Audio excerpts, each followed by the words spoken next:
Call the meeting to order. Call the roll. Oh, Orland.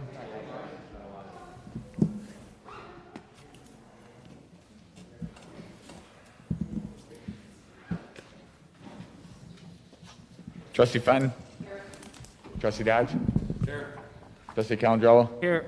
Trustee Healy? Here. Trustee Katsinas? Here. Trustee Milani? Here. Mayor Pico? Here. Please rise for pledge. I pledge allegiance to the flag of the United States of America and to the republic for which it stands, one nation, under God, indivisible, with liberty and justice for all.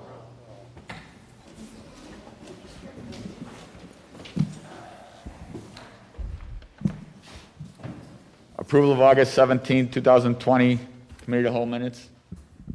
Mr. Chairman, Trustee Fenton. move to approve the minutes of the regular meeting of the Committee of the Whole on August 17, 2020. Second. Any questions or comments? Call the roll. Trustee Fenton? Aye. Trustee Calandrello? Aye. Trustee Dodge? Aye. Trustee Healy? Aye. Trustee Katsinas? Aye. Trustee Milani? Aye. Mayor Pico? Aye.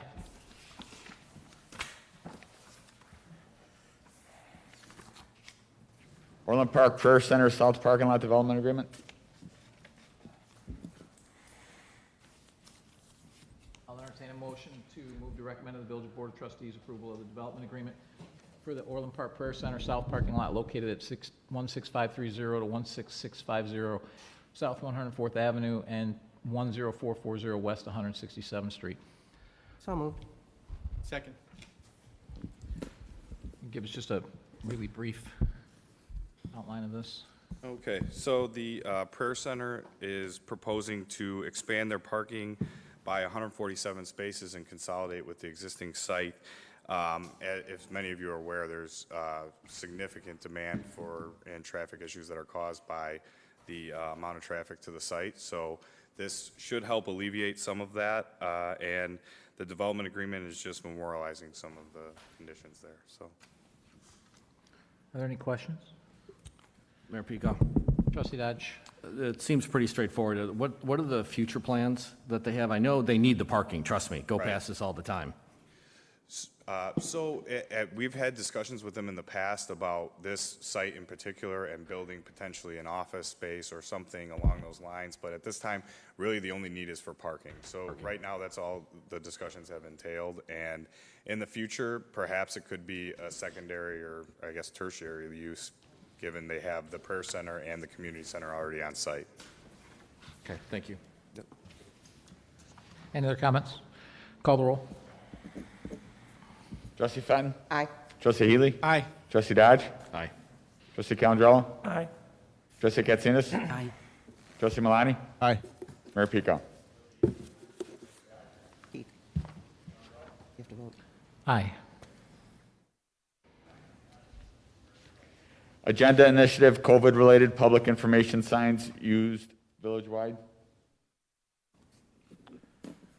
Trustee Dodge, I believe this is your initiative, so. Yeah, so Mayor Pico, thank you, and thanks staff for taking a look at a couple things. So recently, George, can you project what's on the agenda items or no? Can we? No. All right, they're in the board packet, and if you would go to image 4 in the JPEG. My wife and I were in New York State in July, and we came across this, and we saw a similar sign in a number of the municipalities there. And as I've talked to George about this, I think we do a number of informational signs about CDC guidelines, social distancing, wearing masks, et cetera. We all know the guidelines. And I know we do this, George, if that's correct, at our facilities? That's correct. And so what about this particular sign, I was curious, and this was on top of Mount Defiance, overlooking Fort Ticonderoga, as a matter of fact, when they were all over New York State and the municipalities. It's just an information sign. So my question for the board, since this was largely a political sign, corrugated plastic, might we consider doing something that's branded Orland Park and some of our key fairways, just to remind people that while the nation tries to get through this initiative, it doesn't hurt to have a reminder of some of the basic safety protocols. That's essentially the question. Can we put some money into a village-sponsored sign but distribute it widely throughout the village? Any comments? Mr. Chairman? Trustee Fenton. Looking at all four of the images, I thought that one was the best one, but also number 3 isn't bad, and that's what it says, notice Village Orland Park. Social distancing, wear a mask, maintain 6 feet. If you have a fever, don't enter. That's another informational one, especially with the little emoji, since everybody's so into emojis lately. I agree with Trustee Dodge on this. I don't think we need to go the corrugated route. Those are very expensive. I'm sure we could do something, for example, I'm just using this because it's up here, but this weight, which is just the heavier cardboard. The more information, the better, just to remind people, because I'm sure a lot of people, get out of their cars and don't think about it, then they get to the door of a business and they have to go back to the car to get their mask, so might just help. Any other comments? Mr. Chairman. Trustee Malani. Yeah, we already do this in the Village Hall, and most of our public-facing buildings all have signs that are purpose-built for. I think all of our buildings have them, correct, George? Yes, all of our buildings have some type of signage. And most businesses are, already putting up signs, and there are signs pretty much everywhere. And, we're constantly reminded about what we should be doing. And, I think it's a great idea to have the signs out there, but at the same time, do we need another sign? No, and if we put something out, cardboard, water's gonna ruin it. And to be quite honest, we're already 6 months into this pandemic, and I think we're well aware of what we need to do. It's kind of like telling your kid to go out in a snowstorm and play in barefoot, and then when he comes inside, tell him to put his boots on. I think it's a little too late to start reminding people what they do. I think we're already down that path, and I don't think someone's going to see it and then just turn around and go, wait, I didn't check my temperature today, I'm going to go home. There's no sense to repeat the information that they already know. Mr. Mayor, Trustee Calandrello. I would support this, getting more public information. I know we're going into the winter months. It might be a good idea to help some of our businesses with more professional-looking signs, maybe a village sign like this. It can't hurt. They're not that expensive, especially with Orland Park and how many people come visit us, particularly during the holiday season. I don't think it's a bad thing to have a little more information. It can't hurt, and I'm sure it's not going to be that big of a dollar amount to do that. Those are just my thoughts. Any other comments? Mr. Mayor, Trustee Ely. from my opinion, it's not a bad idea, but I think we're a couple months late with it. I think we're in the back nine of this pandemic. At least I hope we are. But the other thing, it just gives me the other thing. If we see these around the village, it reminds me of like Big Brother's always watching. So I just don't want the. It's just I agree with Mike that this stuff is fundamental, and people have all heard it, and time and again. So. Mayor Pecan? Trustee Dodge. The argument for this is simply, we're not done yet. I'm pretty sure that deaths are flat in state of Illinois. Infections are going to do what they do based on testing, but I don't think we're out of the woods yet. There's more than a few press articles from legitimate sources about heading into the flu season, which could exacerbate where we are. There's plenty of scientific evidence that they really don't have their arms fully around this virus, and which is the nature of science and data. So to me, these signs, these corrugated plastic signs like you see on yard signs for lawns, they're handfuls of dollars per. Thought it'd be a great way to get our brand out and reinforce the message. It's not we're too late, it's reinforcing the message in what could be a tough flu season, compounded by the fact that we don't have our arms around COVID. So I get that there's a difference of opinion. It's pretty simply a community reminder for people to take individual responsibility for themselves and contribute to a community cause, which is until, let's say, the CDC blows the whistle that says all clear, vaccine is safe, vaccine's generally available, and/or we're sure medical science has fully thought through and developed protocols for treatment, I think this is a good idea, which is why I brought it forward. Any other comments? So remind the board, we're just voting at this point to see if staff's going to do a bunch of research on this and then come back with the research. So that's what the consensus vote is here. Are there any other comments? Call the roll for having staff look into this. Fenton, Yes. Dodge, Aye. Calandrello, Aye. Healy, No,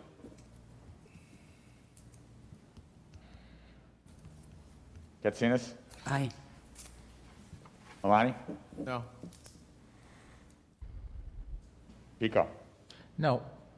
So go ahead and look into it. Will do.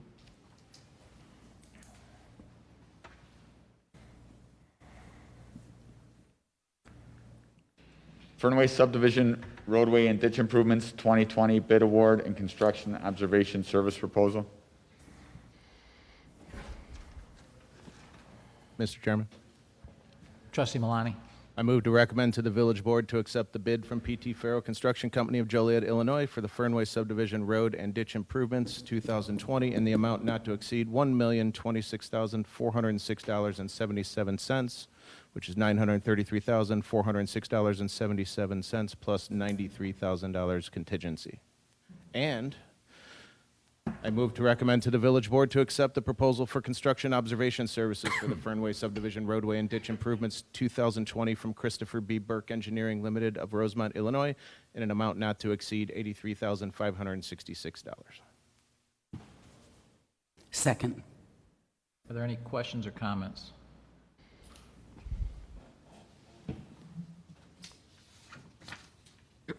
Okay, call the roll. Trustee Malani, Aye. Trustee Katsinas, Aye. Trustee Fenton, Aye. Trustee Dodge, Aye. Trustee Calandrello, Aye. Trustee Healy, Aye. Mayor Pico. Aye. And a reminder to the folks in Fernway, after this year, there's another 3 years of this. And this is because when the roads get in this bad of a state of repair, we have to completely rebuild them. And that's where we're at here. That's one of the reasons why we're spending so much effort to try and get everything else just repaved, because it's not nearly as expensive for us to do in the long run. So, thank you for bearing with this long-term project, but it needed to be that because of the expense on a year-on-year basis to rebuild those roads.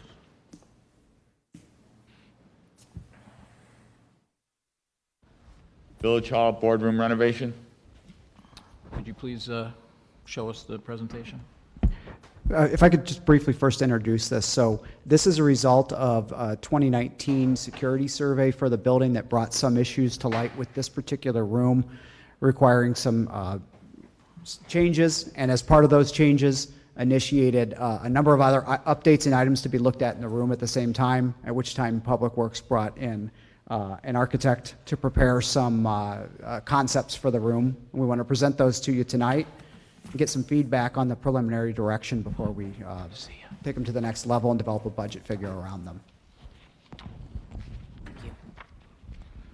I just want to also introduce Grant. Grant Courier is going to be giving the presentation, and his associate is Kimberly Larson.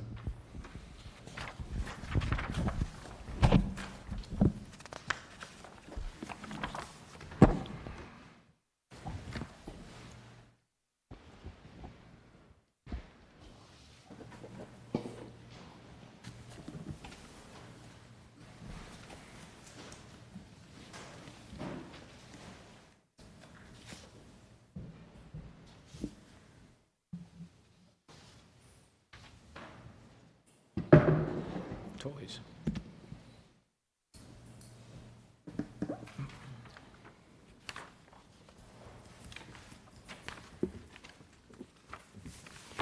Good evening.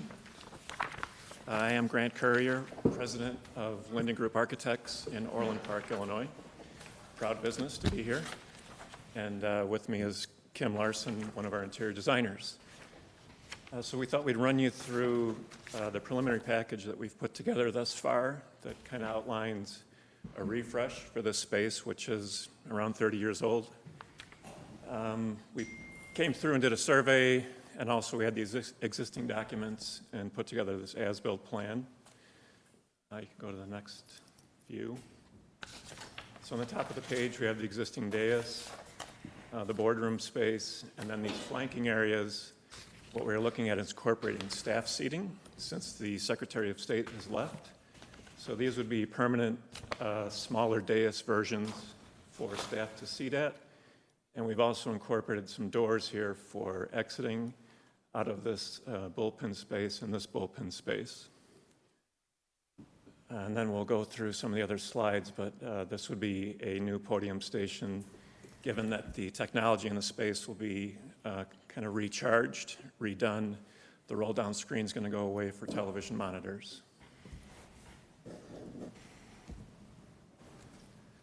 This is an as-built of the second floor.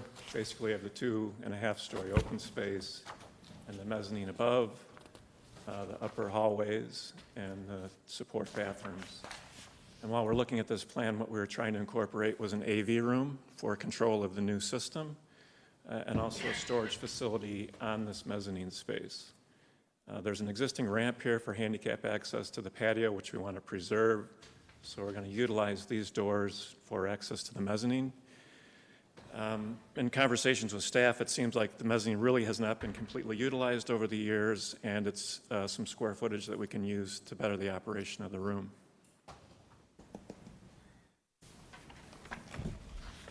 So this is that second floor space with the new storage room and the new AV room. We'll look at an elevation of it, but we're going to incorporate some one-way windows here so that AV operator can have a good view to the dais and the room functions. And then there'd be an open space, which we want to try and preserve to keep some openness up there. And our thought was to also retain the railing system, since it's somewhat historical to the award-winning design that Perkins and Will did back in the day. Go to the next image. So this is an elevation looking straight at the dais to the north, and a couple of the high points here.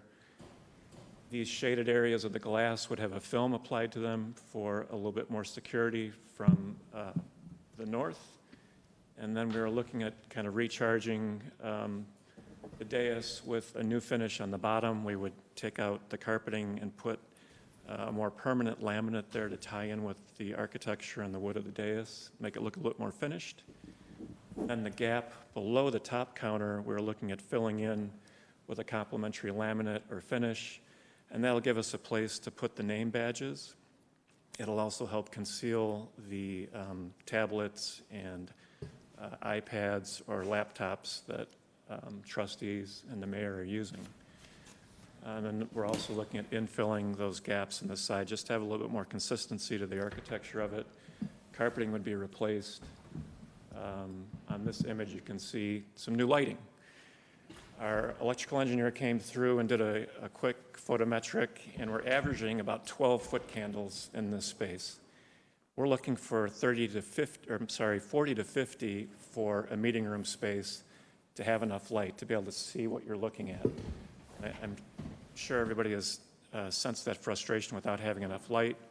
So our plan is, we're looking at now is recharging the lighting, adding some pendants, going with all LEDs, and a control system for it. This also shows the monitors, which would be flanking the dais for the public to view. Next slide. This will be looking at the west wall. The acoustical fabrics on the acoustical panels, we would like to change out and freshen up a little bit. Everything would be repainted. These are the 3 light fixture pendants that we're proposing that would come down from this center island here. And then on the bottom, these 2 openings here would have the staff areas with a dais feature or a smaller dais feature to complement the existing.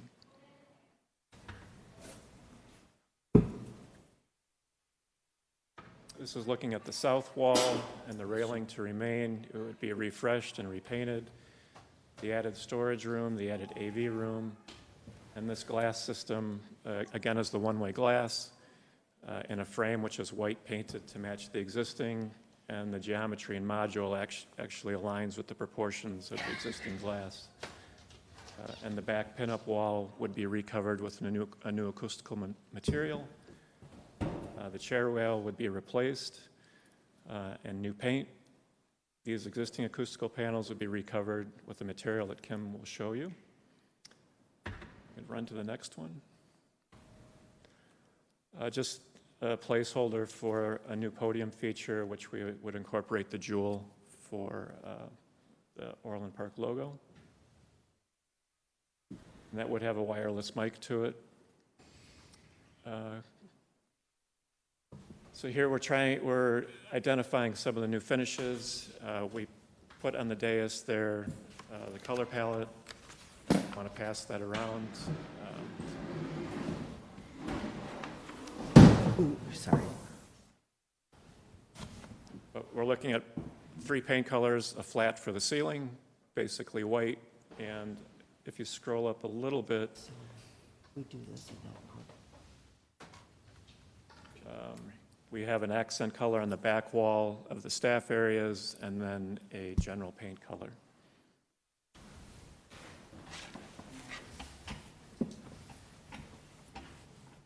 And I'll let Kim run through some of our carpet options. So this first option that we have is a tri-mix of 3 different carpet tiles as we've laid out in the front. So it all has the same base, and then additionally it will introduce the green stripes as shown below. It'll give some variation to this base. Currently we just have 1 tile, it's just quarter turned. Versus this one, we can add in the green, the Orland Park green, to the space, as well as keeping a neutral base to the room. The 3 panel fabrics, as you see here, are noted per the elevations, but the goal is with these acoustical panels is to reupholster the current locations that we have. Overall, to lighten them, make them blend in with the walls, and not have them be as much of a focal point. So overall, the majority of those panels would be this lighter tone. We are using an additional, more decorative panel fabric. It has a metallic flake to it. It's also tackable to be used on this back surface, so it'll be of interest at eye level. Also in the elevations, we had a darker panel. As we've accented in this blue, is in a similar mindset. We're using a gray tone.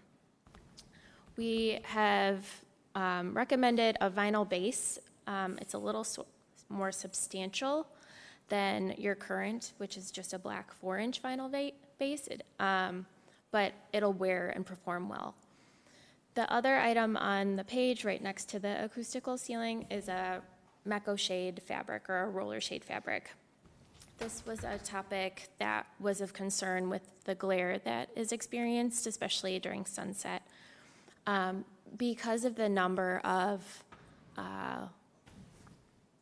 different shaped windows on this wall, it's tricky, but they can do motorized shades. We're reviewing how to do it cost effectively and to properly prevent glare in the space.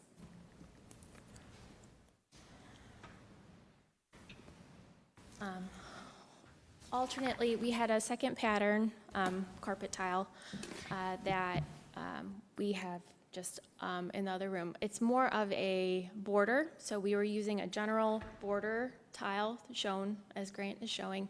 And then in the main 2-story volume, we have a subtle green striping or linear pattern to it.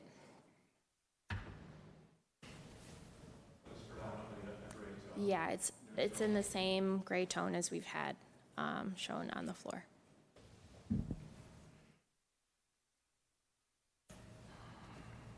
And then this is the reflected ceiling plan for the first level. As Grant mentioned, we had 3 larger drum pendants proposed for this center soffit here. Additionally, on the lower areas, we had liked to provide additional can lighting or general illumination for those areas. We have shaded them in yellow. It's a little hard to see on the screen, but to hopefully just increase that general illumination. Also, we are providing decorative sconces to help accent these areas along for the new staff seating. So we have 2 on the face of each column, and then also one as the entry into this space. Those will help just brighten, kind of make the space a little bit more inviting and bring the lighting down to eye level.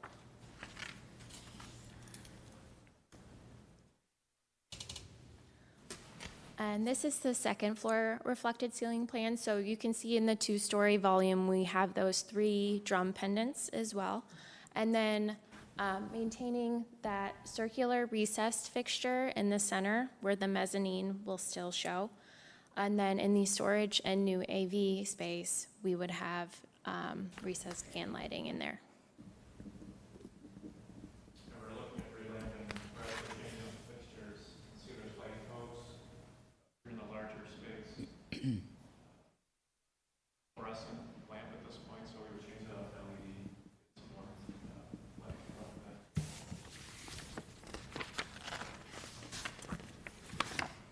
Last one.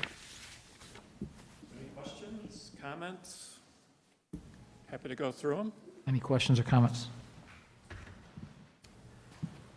Mr. Chairman? Trustee Fenton. So the big question is, what's the price tag on this? We have been going back and forth fine-tuning this package for the presentation tonight.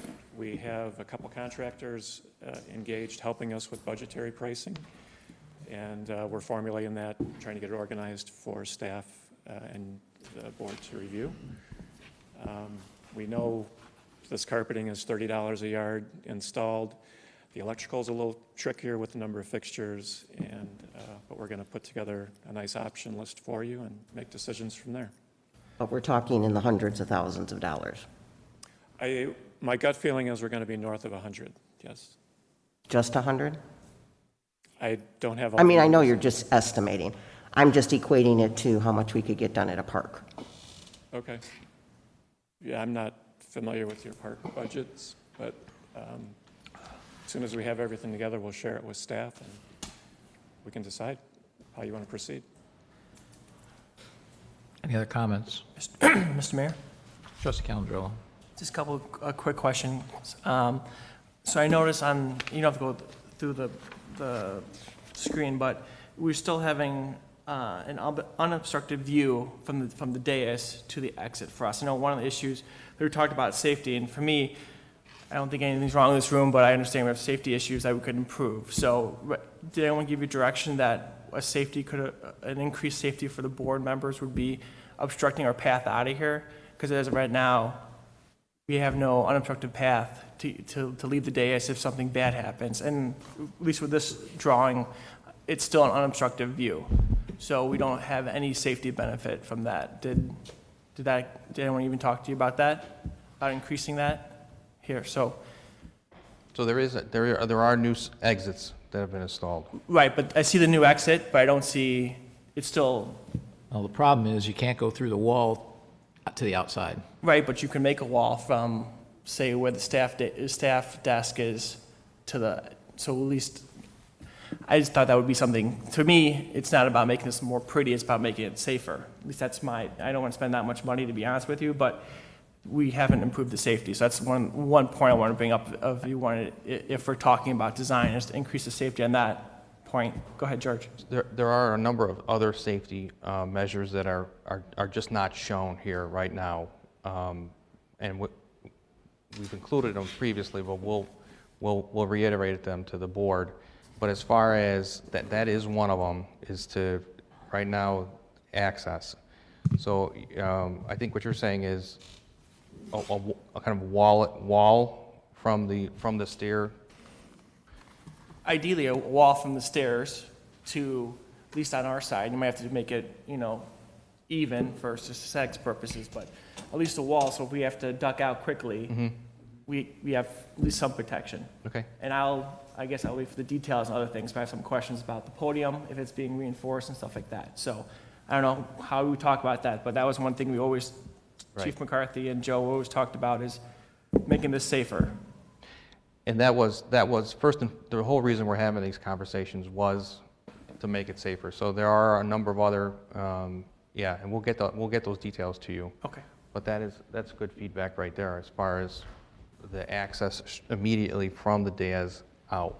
I know you can't blow a wall, or you could, but it'd probably be really expensive. But if you do a wall here, at least we get access, especially if we're doing the staff tables. Like I said, I'm not really thrilled spending that much money on staff tables, but I think safety, Notice he wants it on his side, not yours, Jim. whatever No, that's side, already shown. whatever side you want. Oh, no. So that way. they're on both sides. On both sides, at least to the, you move us around, so I don't know. I can, anyway.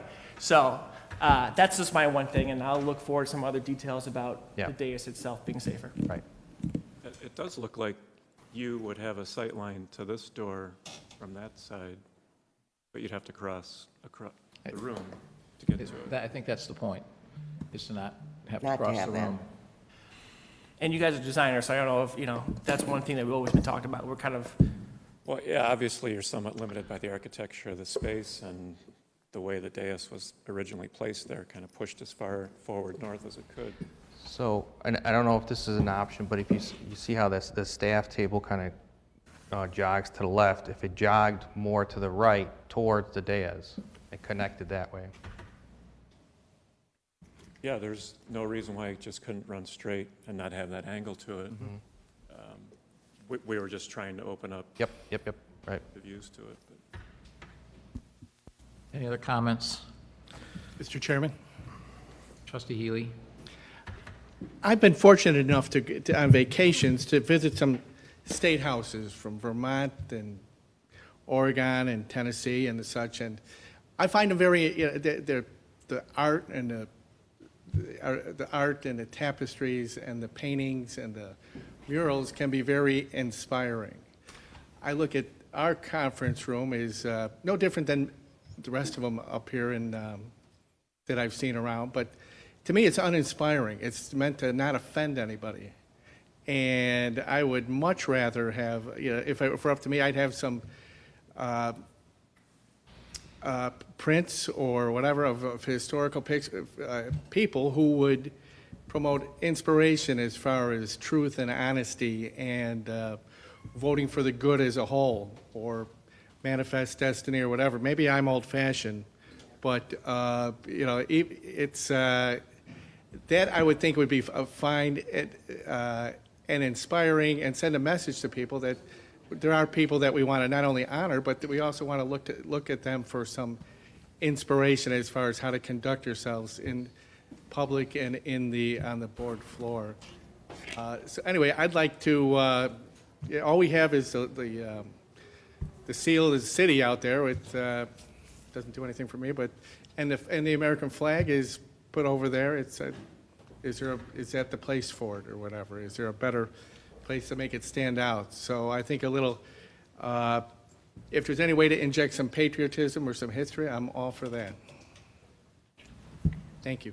Any other comments? Mayor Pecon? Trustee Dodge? Couple things. There's a number of changes that are recommended here that I certainly wouldn't mind. I guess my question for staff is, why now?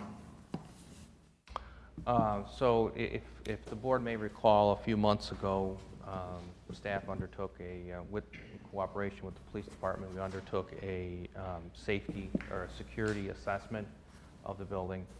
And we're little by little, as the budget allows, we're going to implement that. DAS was the primary focus for the safety enhancements for this room. And as far as the actual cost, and then, so once we got to that point, then we were looking at just a fresh coat of paint, new carpeting. But the primary focus of this process was security enhancement. Thank you. And there's a number of things that we can work on here, so it doesn't have to be all or nothing, correct? Correct. We're just, yeah. So we'll see what the costs are, and we'll figure out the timing from there. In terms of decor, otherwise, I would be perfectly content with us as a municipality keeping it fairly, I don't know, fairly dull. Is that the right word? From an aesthetics perspective? is I think we need to be very mindful of any images we want to put up here. I certainly wouldn't mind photography of things in Orland Park if we're going to do something like try and, put a little bit more color on the walls. But that's just personal opinion. I guess we'll see what happens when we get to that point. Any other comments? All right, I guess I'll close with, I understand the exercise because there are some security enhancements we all know need to take place. We've all been briefed on those. I think there's also some things from a functionality perspective that are an issue as we see currently, and obviously it would be nice to have staff over on the side and leave more room for residents up in front. I think that, obviously that happens in a building that's, over 30 years old. So those types of things happen. I think we still have to be mindful of the times and the money that we have.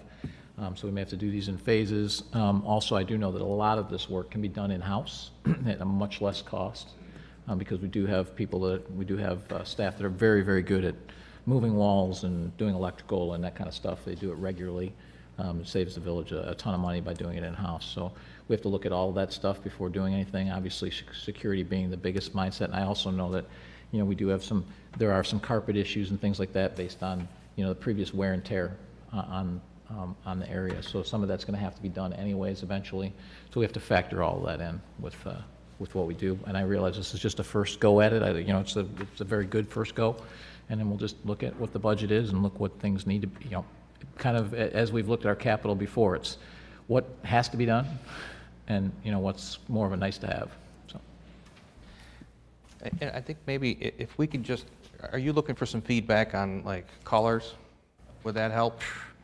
I think we could get 7 different opinions on colors. I don't think colors is the time for that. I think the time for that is once we decide what we're going to do. I mean, we've got a bunch more agenda items, another 25 minutes to go here, and we've got a bunch more agenda items, and we have people here to speak to. Thank you very much for the presentation. Thank you. Appreciate it.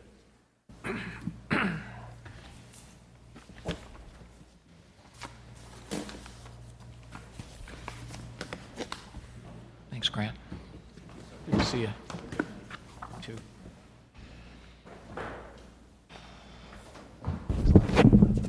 Tinley Creek stabilization, September 2020 update.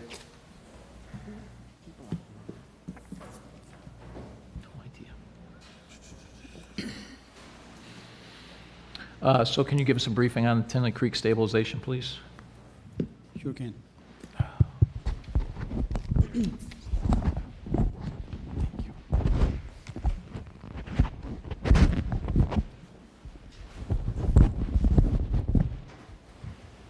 So this is an update from our last meeting. And just quickly, we'll just share a brief history of where we were, what are the new updates on cost and design, and our update with MWRD, and few recommendations and next steps. We know that Tinley Creek banks are eroding both sides. Our field visit even more confirmed even more erosion than we have seen before. The creek is privately owned, and it should be maintained by the property owners. MWRD has made it very clear, and it is a fact that village nor MWRD is responsible for the maintenance of the creek.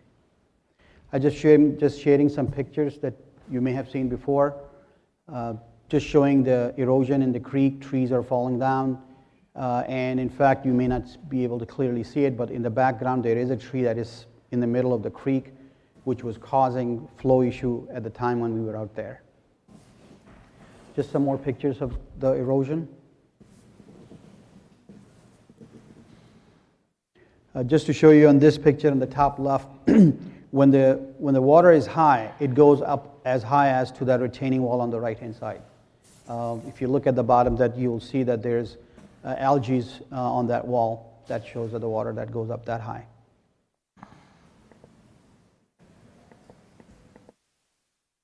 Some more examples where some of the improvements that were implemented by the homeowners on their individual basis, they're eroding themselves also.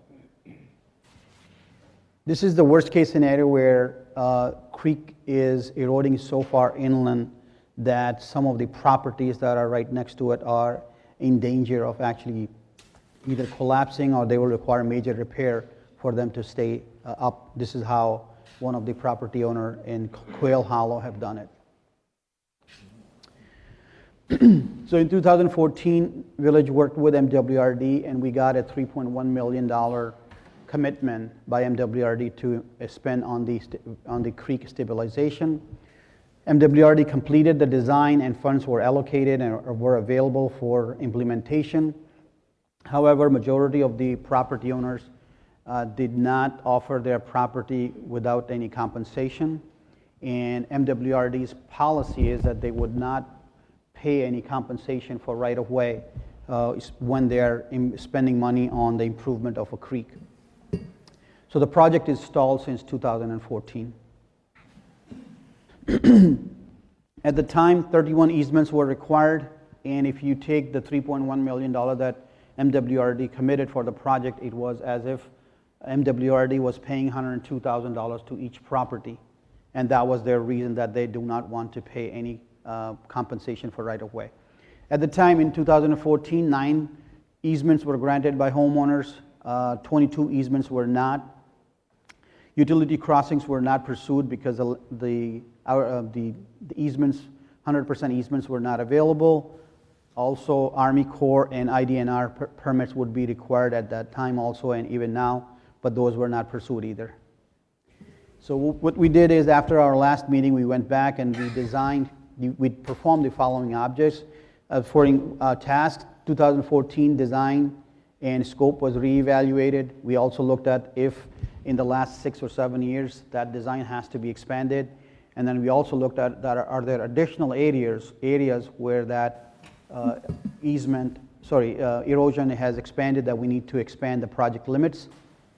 And then we also came back, which we'll share with you in a minute, is the total cost for expanded scope. So based on the new design and new scope, 44 properties are impacted by the erosion issue, 13 are additional. The overall length of the erosion is about 2.8 miles, and easements are needed or required from all properties. And after those easements are done, we will be looking for utility and permits from Army Corps and IDNR. And then we have also had some discussions with MWRD. MWRD is still committed to the project, and there's a few more details that I will share with you. And based on this evaluation, I'll show you some. Excuse me 1 second, Krishid. Could anyone coming in please take a chair? If there's no chairs available, you'll have to go outside.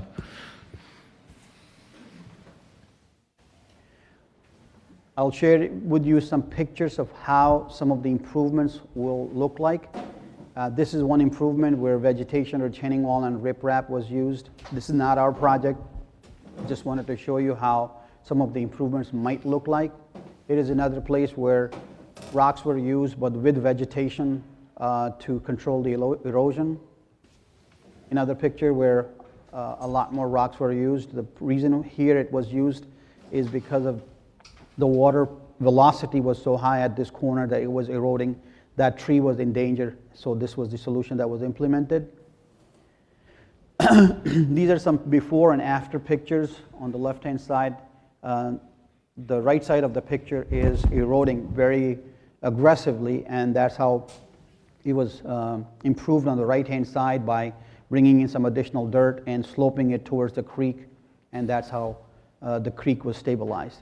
Again, not our project.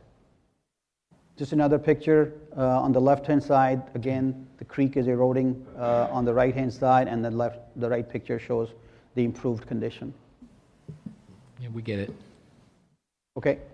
So four elements will be implemented: engineering soil lifts, retaining walls, flow deflection or reflection, redirection, and then improvement of vegetations. Those are the 4 different types of implementation we'll do.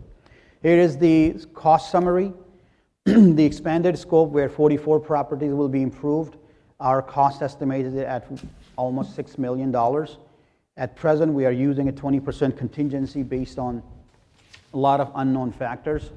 And then if the board approves this cost or this type of investment, it would be equal to about $135,000 benefit to each property, to those 44 properties.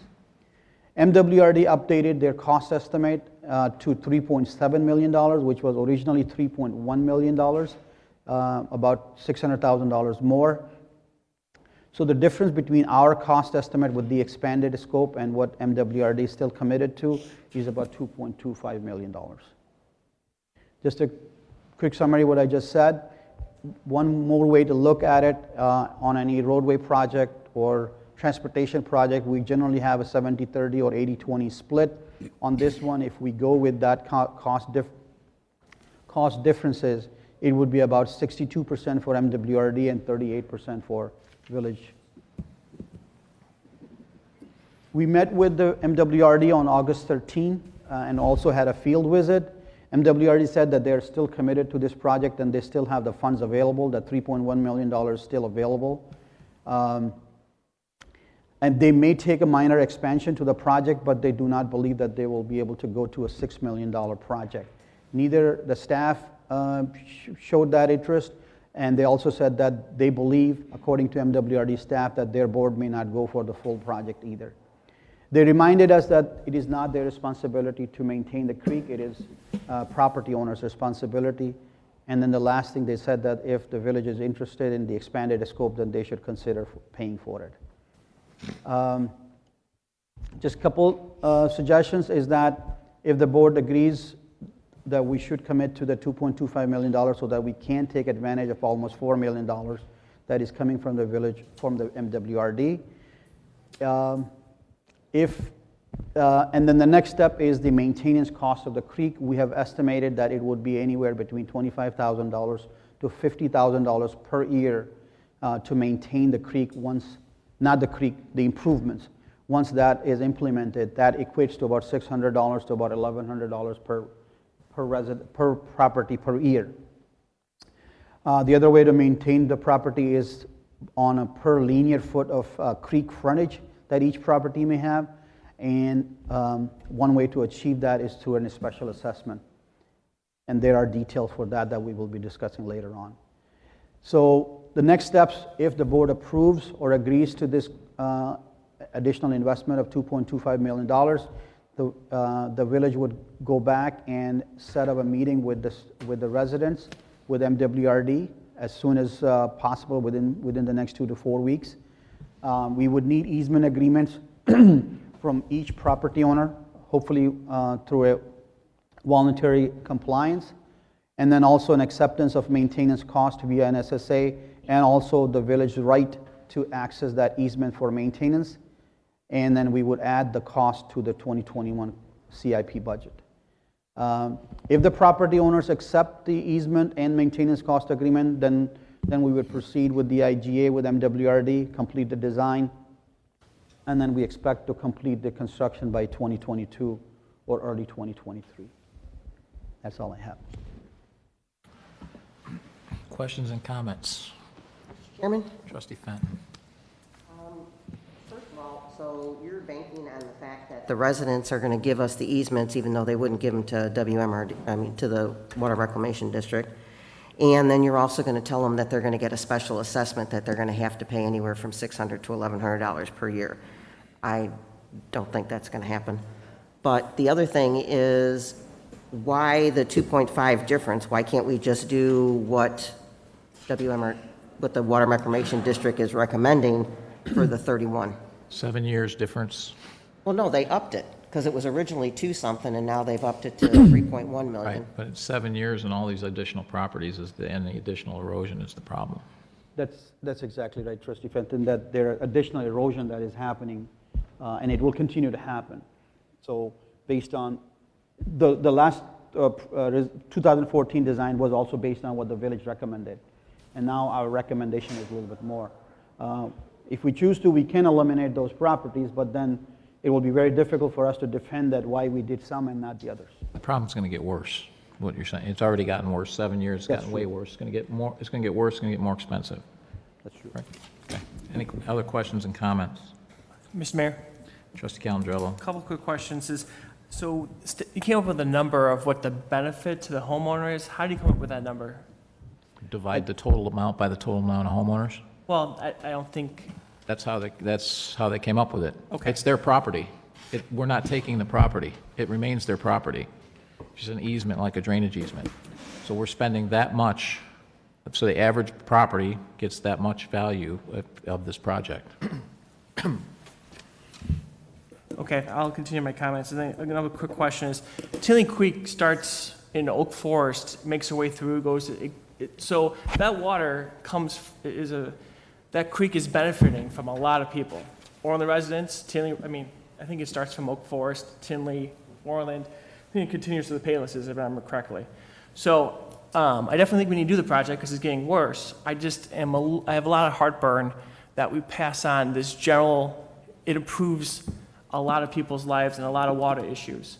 So I think it's something that the village needs to look into spending the money too, because this, I guess, is the argument about public ponds versus private ponds.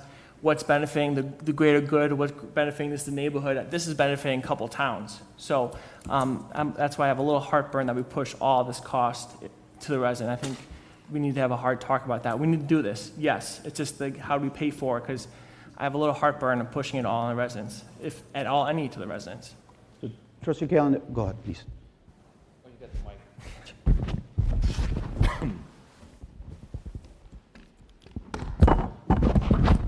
Well, right now, the residents, for any portion of this project, of the total costs, they're not going to pay anything. So MWRD has agreed to $3.7 million if they can get the easements. What we're trying to get consensus on is that the village will pay the remaining $2.2 million. So the residents, those property owners are not going to be paying for that. Where they will be paying is in an SSA for future maintenance. So there's really two decisions. One is the village willing to contribute the additional $2.2 million to do this project? And then second is the enactment of an SSA, because there are going to be ongoing maintenance costs for this. Okay, so I guess my answer would be yes, we should definitely do it. And like I said, the second part is I'm not comfortable with pushing it all on the residents at this time with the SSA. I think this is a mutual benefit issue, so that's something that I guess we have to address, at least in my opinion, in the future. I think we should get it done because it's getting worse. But then the SSA, let's take our time on that, if you're looking for my opinion. Any other comments? Mayor Pico? Trustee Dodge. Krishid and George, these are private property. The creek runs through private property. Yet the Water Reclamation District, Army Corps, et cetera, has the right to tell someone that the creek needs to be updated, improved, water flow governed, correct? And so, this is not necessarily our problem to solve, correct? It's important. I'm not mitigating that. But it's not necessarily our issue. And if I heard you right, the Water Reclamation District Board was perfectly comfortable for us to spend our money to solve this problem? Okay. And I guess then the question is, where else are we going to face a similar problem in the village? Because this goes to precedents, just like the same broader conversation I think we're having on ponds. Private pond, not private pond. Who pays? What's the right fair share? Taxation? The whole thought. And so do we have any other locations in town where this is going to be a similar issue? A creek, which is controlled by Army Corps and Water Rec, flows through private property, but then to get something done, the right thing done, everybody comes looking in our direction? Not that we know in a current situation. Okay, and then do these folks understand, do you think, that it's $1,000 going forward in perpetuity?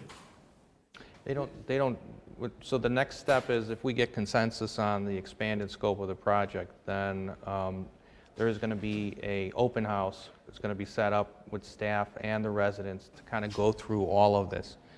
So back in when MWRD started this process, or back in the original, had they got the easements, we wouldn't be here today talking about it, and the village would not have paid it.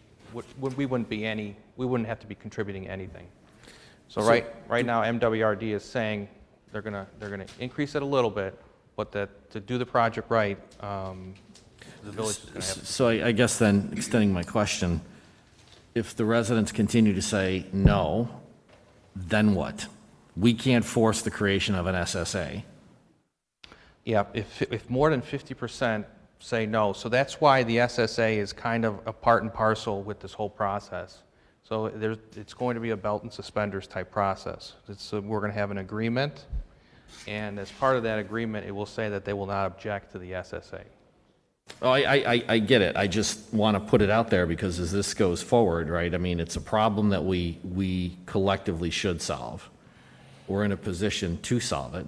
I just want to make sure we think through the intended and unintended consequences here, because to me, this is somewhat analogous to you have a water feature on private property. It's gotten to a place where it needs to be maintained. Now the public entities have to step up potentially to pay for this, because easement doesn't mean we then own the creek, correct? Correct. It's an easement. So I just want to make sure as we think this through, how does this comport from a fairness perspective with what we're trying to do going forward on private roads, private ponds? Right. We'll have to think it through. Thank you. Trustee Dodd, just one more item for everybody else. According to MWRD staff, they believe that this is the last opportunity for us to take advantage of this money. Otherwise, this money will not be available in the near future. Either that or we lose. Any other comments? So the only comments I'll make on this is I agree that, you know, this is, I mean, this should have been done in 2014. We've basically kicked the can down the road. Now we're dealing with it. And, you know, and the question becomes, how do we force this to happen? Because if it doesn't happen, I mean, I'm getting the emails. My kids are going to die, as are the emails I'm getting. I think we're all getting those emails. And yet nobody there wants to give up an easement. Not giving up your property. It's still your property. It's an easement that the public, all of your neighbors and everyone else is going to spend $6 million to help improve your property. And yet you're holding back giving them an easement. How do we say we want an easement? I mean, we can take a road. How do we say you're going to give us this easement? That's the question that I have, because this is a greater good issue. And we've already cost the Orland Park taxpayers and the Cook County taxpayers an additional almost $3 million because of obstinance. The board has, in my opinion, the board has the ability to do condemned property to it. But then we own it. You own the easement, right, but you don't have to own Okay, the property. okay. You can condemn the easement for doing construction work and the maintenance. Okay. But then do we have to pay for the maintenance Maybe. afterwards? Well, you really should, the analysis is value of the benefit to the property is part of the equation. And in this case, it looks like the value to each one of those properties well exceeds what the, He said 175,000. Right. He said 175,000. So would we, when they don't maintain it and we have to maintain it, are we going to be able to fine them like we could any other property owner? That's my, Okay. So we do have options? Correct. Okay, so is the board in consensus to move forward with looking at all these options and then presenting us the options, everyone? All in favor, say aye. Aye. Aye. All opposed? Perfect. Does anyone mind if we take this pocket annexation, because it's just an update, it's not any direction from us, if we just move it to the next meeting and they'll just be doing more work in the meantime? Anybody have a If they're problem with going to that? continue to look at it, that'd be great. They're Thank going to you. continue to look at it. Okay. Are we skipping that? Yeah, we're skipping that one. We're going to move that to the next board meeting. It's Are we doing the discussion next- only. Foreclosed property registration champions? I'll entertain a motion to move to recommend to the village board to approve an ordinance creating a new chapter in the Orland Park Village Code entitled Registration of Foreclosing Mortgage Property, and recommend to the village board to enter an agreement with Property Registration Champions LLC to manage foreclosed property registrations. so moved. Second. George, can you give us a brief synopsis? I'm going to give this to Greg. Sure, this is an opportunity that was brought up by one of our property maintenance inspectors, a registration ordinance which 3 of our surrounding communities are already doing at the same rates. The company that would run this program would collect those fees for us. They already have the foreclosure data. It's part of their business model to collect that for all the areas that they service. They would then track property owners, maintenance companies, the bank in charge of the property for us. And of that collection fee, they keep 1/3 of it for their services and data usage, and 2/3 of it comes back to the village, which will help us supplement being proactive with property maintenance by bringing on a seasonal property maintenance inspector who could then take this list of properties and proactively inspect them. So obviously, it wasn't that many years ago that we saw a bit of a foreclosure crisis, and with the conditions that are out there today, there's a real possibility that that's going to continue to or have a resurgence, that we'll need to be more proactive about protecting the village and the value. Any questions or comments? I think it's a great idea. Trustee Dodge? Just going to say, if the intended outcome is for us to be able to have the information we need to enforce our ordinances, because we did go through this, as you said, and there were plenty of places where a problem, I think it is a good idea. Yes. This brings to us both the funds necessary to do that work and the information necessary to do the work with no additional burden to staff. Mr. Chairman? Any other comments? Trustee Katsinas? I spoke to Greg earlier about there's a real issue with foreclosures with squatters. I spoke to a colleague today. There's people that come in, take over a home, and then look for cash for keys. One gentleman, he said, that squatted in a house, 3 of properties that he had, just collected on his last one $8,000 to move. So he breaks into a home, takes possession of it, then gets paid to move. So I guess we have those registered. Are our health codes such that if somebody illegally occupies that, do we have an ordinance if it doesn't have, say, running water, that we can prevent that issue because it creates havoc in a neighborhood?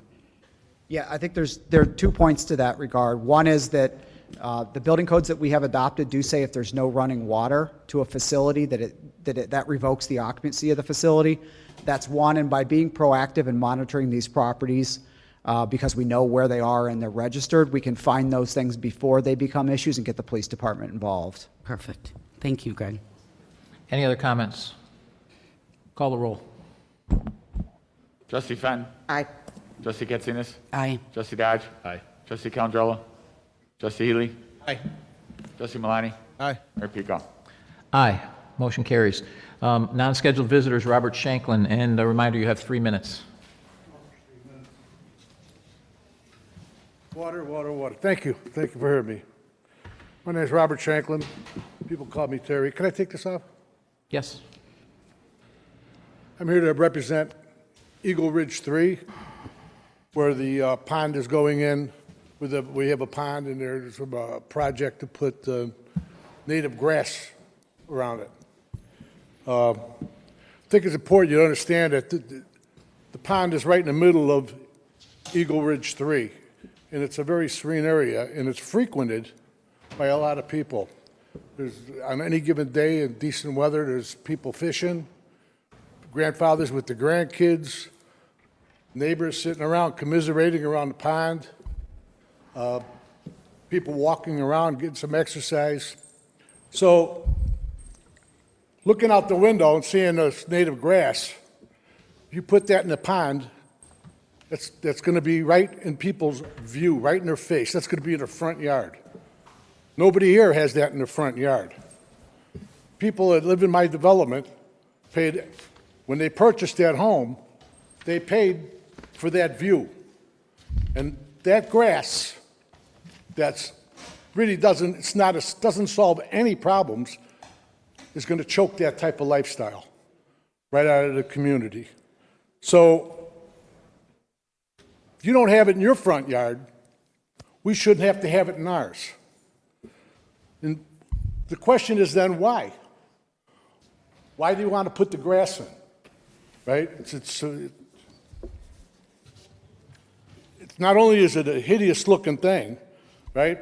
It's going to wind up. The reasons are pretty laughable. I'm trying to rush here because I got 3 minutes. Right? Where it talks about primary goals of the shoreline restoration are to prevent further shoreline erosion, remove undesirable vegetation, and enhance the shoreline. If you think that stuff is going to enhance the shoreline, something's wrong. It's a retention pond. There's virtually no current flow in there. Water goes up and goes down by the saturation of the earth. Right? So there's no current flow. And where am I at here? The erosion, there is none. We know that because we maintained that property for 27 years. There was no undesirable plants or anything. It was a nice community center that people frequented. If you're concerned about erosion, you could use riffraff or river rock, what they might call it, right? It's cheap, it's inexpensive. Time's up. Really? Yes. Thank you. You're welcome. I'm going to tell you what, you'll see me and my constituents on election day. That's your right. You better believe it is. We have rules on the board floor, 3 minutes for comments. That's standard rules for everyone, and it applies to everyone. Staff, could you please give us an update? I think you have an update here. Sir, this is a boardroom.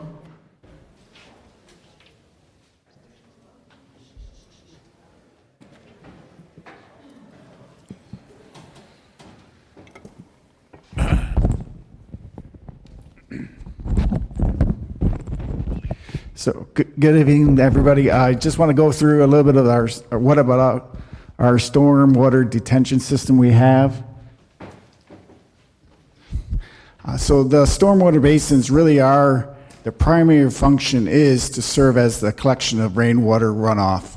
The surfaces there are, a lot of impervious surfaces are built during the urban development, and these basins serve to release the water. We saw in the previous presentation how if water gets to the creek too much, too fast, you start to see the erosion occurring. So these basins serve to reduce that flow down to the creeks and that damage to the creeks. It also serves to help flood mitigations for the residents around those ponds, and then also the flooding for downstream as well. So not only the homes around the basins, but downstream as well. You can see some diagrams of that. We've actually been doing this since 2011, so over 9 years now, coming up in 10 years now. We developed a village-wide basin best practice program, and it kind of unifies the approach that we do for all these ponds that are serving as detention basins. As you can see, the goals were set in 2011.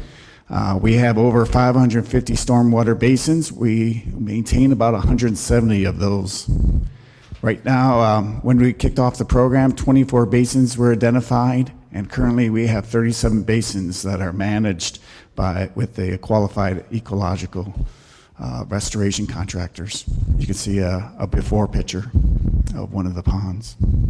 And this is one of the basins that we Correct. Correct? And this is the after photo you can see of us installed around the ponds. So the primary approach was to use the native vegetation versus the hard edge, as the gentleman noted, as instead of like stone riprap. They are more costly to install and to maintain. We also looked to some of our experts out there, the EPA, Army Corps of Engineers, and others. So that we have seen that these native grasses actually help keep that erosion, and we do have a couple other slides of showing some of that, so I'll get to that shortly. And you can see some of the benefits that we laid out for everybody. Oops, sorry. So just a quick how the approach works is we do a 2 to 3 year establishment period where existing turf, like the gentleman mentioned, is actually removed and we establish with native plant species. And then the slopes are done, And then after that first established period, then we do a multi-year stewardship maintenance program for the ponds. And you can see the picture before and after, how the cleanliness of the water has improved, the native species around, and you actually can see a fence to stop the goose population on the right side there as well as another protection, just as that pond is getting seeded and so forth. So just, I'm sorry to interrupt. So just pointing out to everyone that fence is there for the geese while it's being established. Once it's established, the geese don't want to go in there because there's obviously predators in those and they can't see them. Correct. So they like the low mode areas.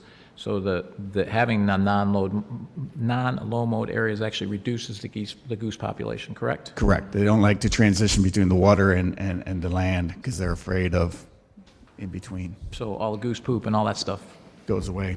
Yep. Okay. We just noted, the typical best practices is to reduce the turf mowing area. It has little erosion control, or it creates bare spots, wheel tracks. We actually have installed in our development land code as well to install these on all new ponds. So you can see that as well. You can see another pond that we've completed the work around. So it's very nice. Oops, sorry. Lastly, this is actually Eagle Ridge 4 pond. You can see how the edging is eroded on the sides, around the culvert area there as well. And so this is one of the ponds that we are working on this year. That's just a quick timeline of us. We received many complaints about the algae and the edging since 2017. And then this year we put together the project. In the spring we got a contractor on board. And in July here, we sent a letter to the residents. And I'm asking these questions, they're a little bit leading because I know a little bit about these pond restorations. So essentially what happens, and just correct me if I'm wrong, but we have low mode grass that we fertilize and we water, and it runs off into the pond, creates algae because there's a lot of nitrogen.